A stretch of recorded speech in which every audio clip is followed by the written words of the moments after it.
Hey, what's up, everybody? This is Mark from Solo Games, and today we're going to talk about the new era of TCGs. Lots of them, okay? There's a ton of TCGs coming into market so soon, and if you have not been living under a rock, then you would realize that there is a lot of buzz about a ton of them out there.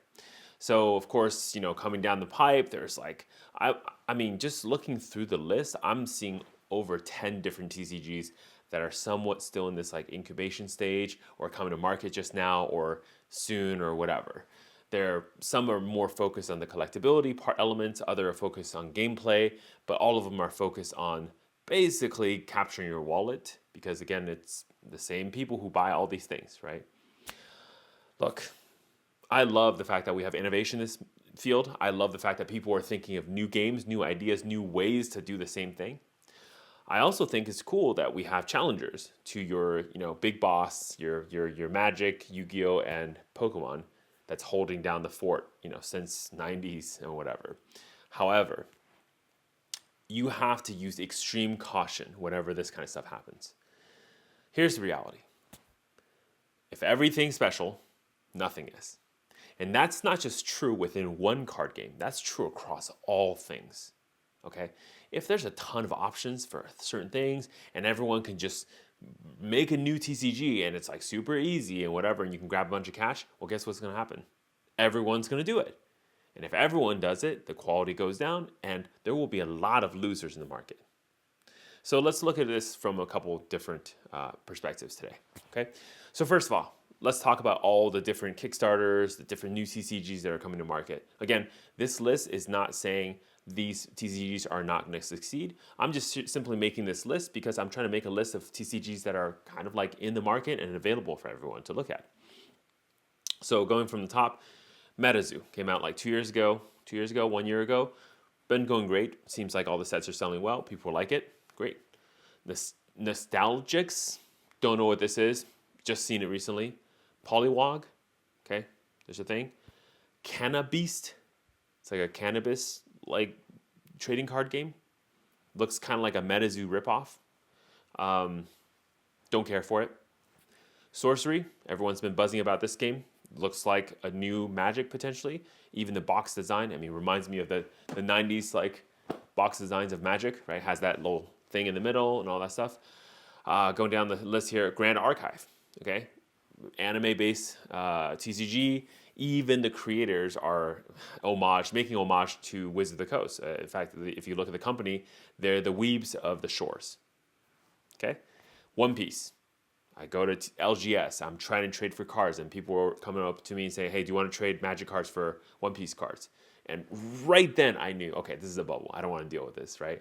There's no way I'm trading my Magic cards for One Piece cards, especially with those cards being hyped up as they are and the price being where they are. Digimon, okay? Lorcan is coming out, soon. August this year, I think. And then, of course, there's tons of IPs that there could be cards for. Like, where's the Gwent game for, The Witcher? Why can't they just print a paper version? What about, like, Demon Slayer, right? Attack on Titan. Take all your animes, you can make a card game from it.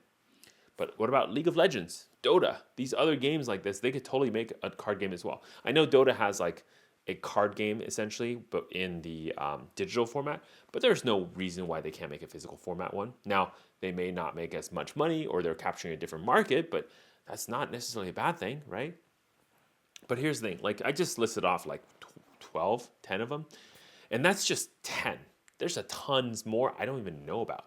Oh, I guess we got to throw Flesh and Blood in there too. Now, I kind of took Flesh and Blood off this list because I think a game that's been out for 3 years plus, this many sets, already gone through its basically overprinted era with Monarch starting until Everfest.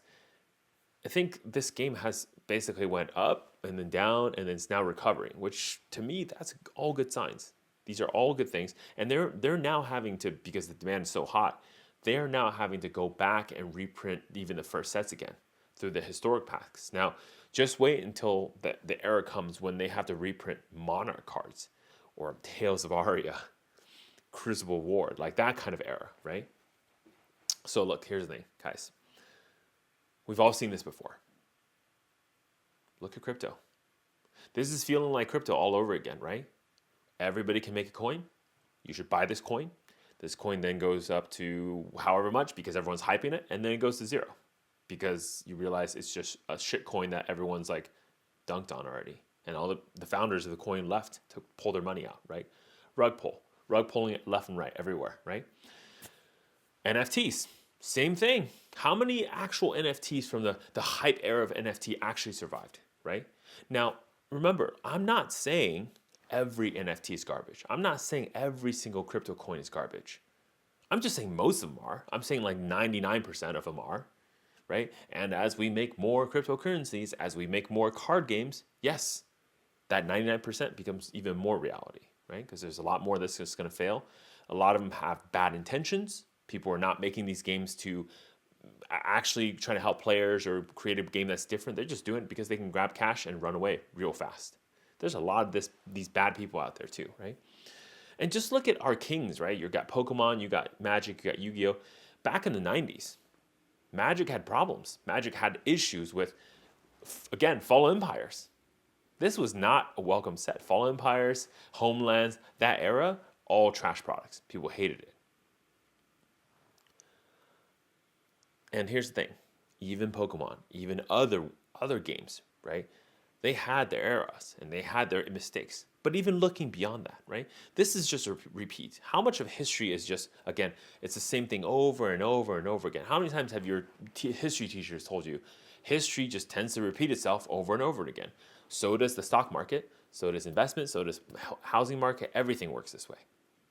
In the 90s, so if you expand out a little bit from Magic and back then 97 with Pokemon, 96 I guess, 95, you had a ton of games that came out right after Magic. Do you remember Jihad? Or can I not say that word anymore? Vampires Masquerade, right? There was a ton of games, even games created by Richard Garfield, or even games that Wizard of the Coast sponsored. Didn't work out. Where's Keyforge? I know some people are going to come to me and say, "Oh, Keyforge is coming back. They fixed the system. They fixed the randomization. It's all good now." Is it? Do you want to play Keyforge? Because all I see is all the decks are super cheap on the internet. Now I will, again, every single card game deserves its light of the day. It deserves, time to show, time to shine. Maybe it can tell me that this game is better, but prove that to me first. It's not like every single card game comes out, I'm just going to immediately trust it, put a ton of money into it, because, again, it's a great game. It's not true. It's just not true at all. Look, the other problem that you have to think about is, think like an economist. Think like somebody who's smart, okay? It's really hard, but just try, okay? If there's a ton of games out there, imagine right now there's 10 games all competing against each other. Who's the target market? Usually, it's the same people. Even the collector side, not just, let's take the players out for a second. The collectors are the same people too. They're looking at the same things. And I can tell you right now, collectors also don't have infinite money. So what's going to happen eventually, of course, is that it's going to cannibalize itself. Everyone's competing for that same pie. And this works also digitally too. Like I've known a lot of players actually back in when Hearthstone came out and was kind of like the hype game. A lot of my friends, they quit Magic to play Hearthstone. And of course, when Hearthstone went to shit, a lot of my Hearthstone friends quit Hearthstone to play Magic. So the cycle repeats over and over and over again. But what's true is, they can't all win. Simply because the economics doesn't work that way either. The other thing is also, you can see all of these games, they're chasing each other. If you have foils, I got rainbow foils. You got rainbow foils, I got serialized cards. You got serialized cards, I got mega serialized cards. I have ultimate rare, super rare, secret rares, random ass secret rare foils signed, serialized in the back cards. Again, if everything's special, nothing is. You got to take a step back. Even these serialized cards, it's just some dude who says they're 70, they sign a thing, that's it. There's nothing actually that makes this card special. See, a lot of people don't understand why Black Lotus is worth the money it is. It's worth that much because it was truly actually rare. When they first printed Black Lotus, they didn't expect this game to be that big. They also probably expected to be printing a lot of Black Lotuses forever. Those two things didn't happen. The game got super big, super popular. They stopped printing Black Lotuses, And all the ones that they printed before, especially the Alpha Edition with Alpha Corners, they're never going to print that card again. Now, I could be wrong. Wizard of the Coast can do, new secret rarity. We're going to do a alpha print of whatever cards, right? They've done retro foil, retro borders, so there's no reason they can't bring it back. But I'm just saying, like, there's also no reason for them to do that, right? As they've learned with Magic 30, it's kind of a dumb idea, honestly. So here's the thing. All these games, a lot of these games are targeting the same Timmy audience. The people who are like, I got to get this, big old whatever game. I got to, my friends tell me there's no boxes left. Oh, there's only 10,000 box, whatever. All this stuff. That's what they're targeting. You have to be smart. You have to be careful. You have to make that decision for yourself. So what's likely to happen now that all these games are out here? Look, many will fail. Like I said before, like every single time this has happened in the past, many of them do fail. I used to play a game called Shadow Era. I thought it was great on digital. I put money in for the Kickstarter. We got the physical cards printed. Half the Kickstarter items didn't even pay out because they basically, ran out of money trying to print this thing. And it wasn't even COVID. It was like some other whatever BS thing. Anywho, ended up I got some boxes, and the game kind of is just like, it's still there. I think you can still play it on iOS, but it's pretty much in maintenance mode. There's not really a lot of players. I mean, we're talking like probably less than 1,000 players total in the world who play that game. If you know what Shadow Era is, congratulations.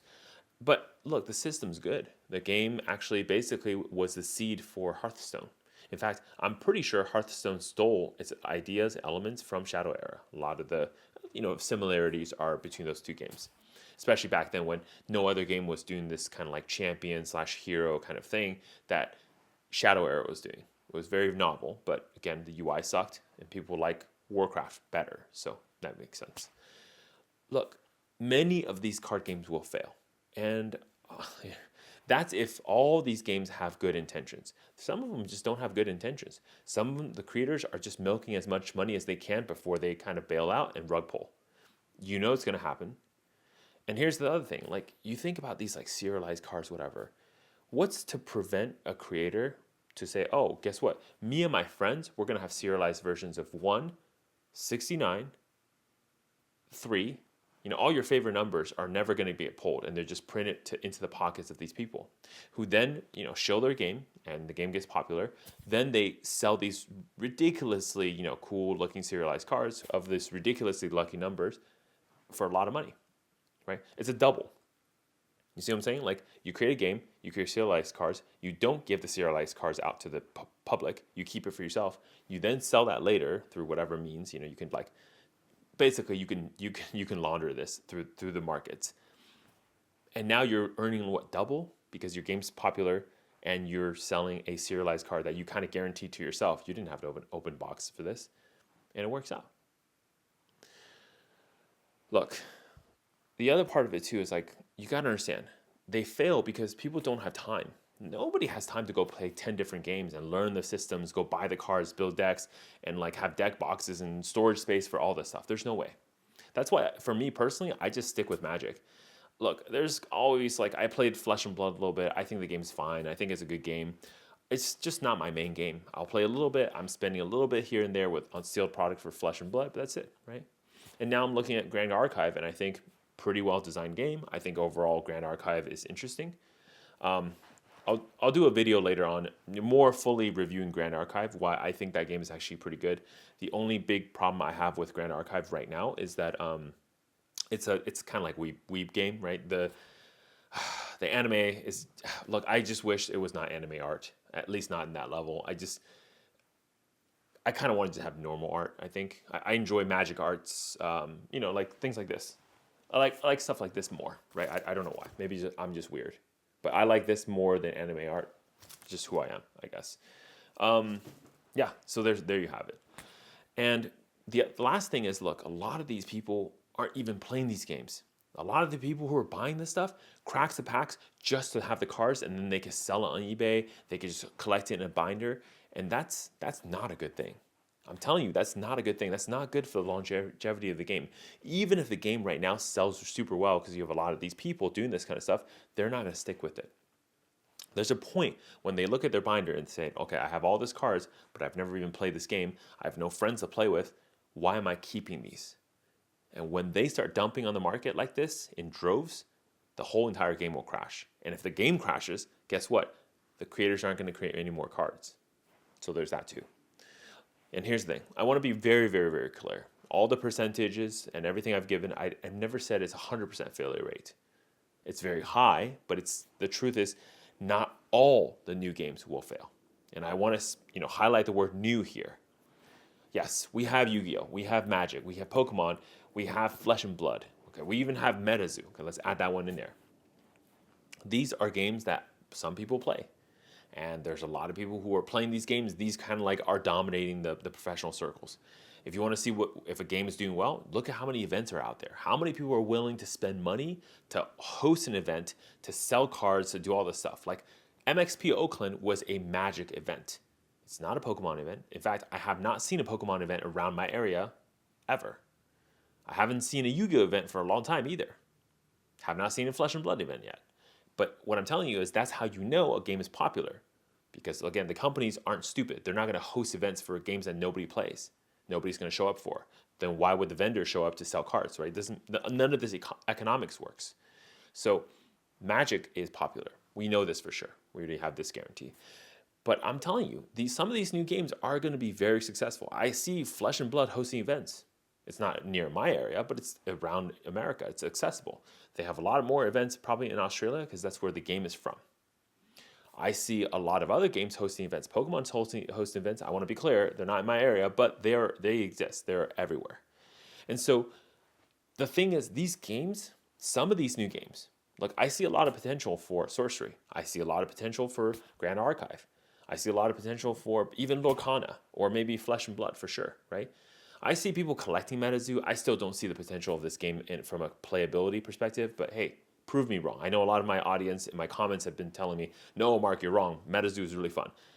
I don't know, but maybe I should give it a shot. Some of these games will survive. I'm not saying all these games will die, but I'm just saying and here's another thing that's interesting too. Some of these games will dethrone other games. It's just simple fact. Maybe a new game, Flesh and Blood or whatever, will dethrone Magic even, potentially. Now, I don't think that's very likely. Again, given how deep this game is and how widespread it is, I don't think it's likely. But there are a lot of problems with Magic that these new games don't have. A lot of these newer games have a huge benefit and leg up on the old school games. Simply because it's looking at what's working and what has worked with Magic and it's doing more of that in their game and just reworking all the things that didn't work. Like, mana screwed in Magic is a terrible feeling. Being flooded feels terrible. The fact that we have to take mulligans, we have to shuffle our commander decks a bunch of times just so we can get 2 mana, it feels really bad.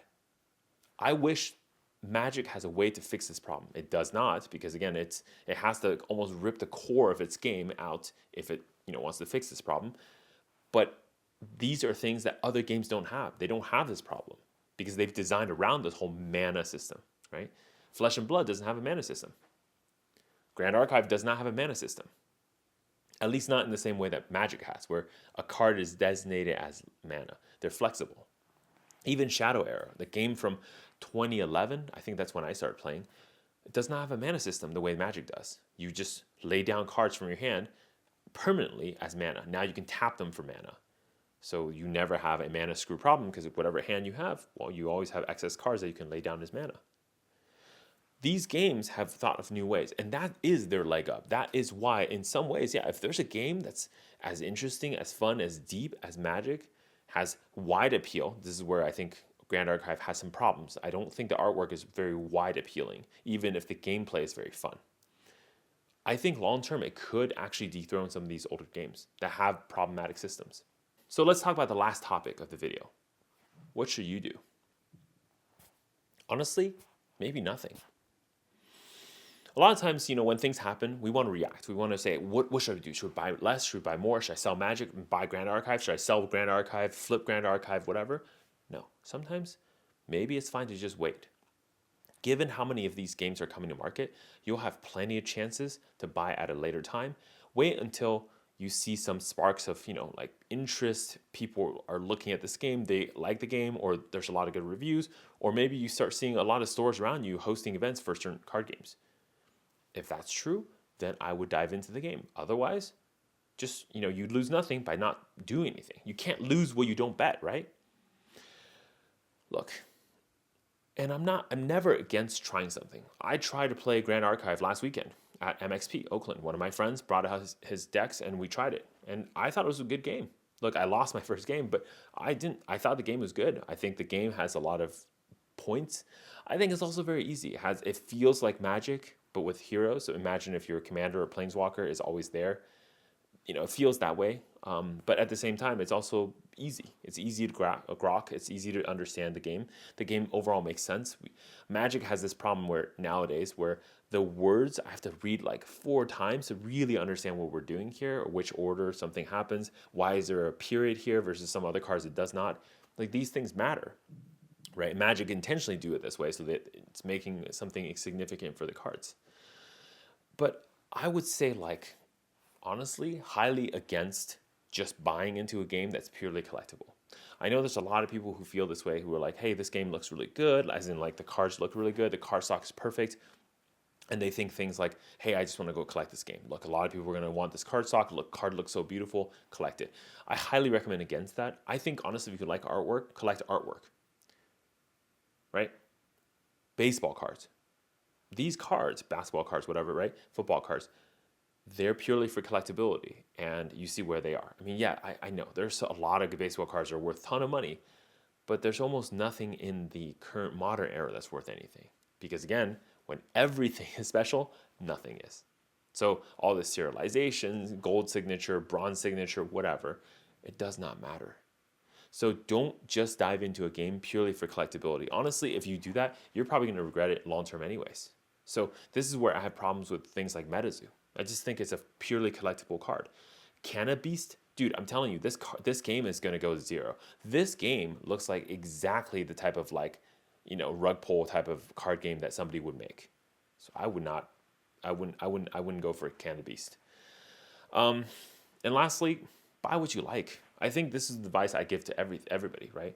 Even if the sets are expensive, even something else like, high, and you think, hey, maybe it's not worth it. But if you really like the game, you played it, your friends shared it with you, you really like it, you should buy it. You should buy what you like. Because the worst thing that could happen when you have a game that you like is you get to play the game. The market crashes. All your cards are worth nothing. Guess what? You still like the game, right? Because you liked it for some reason in the past to go buy it. Now you have cards that you can play. And it's nice because, look, the game is extinct. They're not printing any more of this game, but you still have another game of this game to play. So you're not really losing anything. But don't buy anything else because someone else likes it. Oh, I'm buying this because there's a ton of buyers out there. They're going to buy my stuff. No, that could turn on a dime. This kind of market sentiment, you'll never know when you are too late. So if you're trying to buy games to flip, guess what? A lot of these flippers, they lose. They lose because they never know when they're the last person holding that bomb and they cannot get rid of it. Mark Sola Games, I hope that's helpful. Yeah, it's a lot of cool games out there. Go check them out. I'm personally going to check out Grand Archive. I think it's pretty cool. There might be a different game that you like, and I think it's fine. Go buy what you like. And remember, stay classy.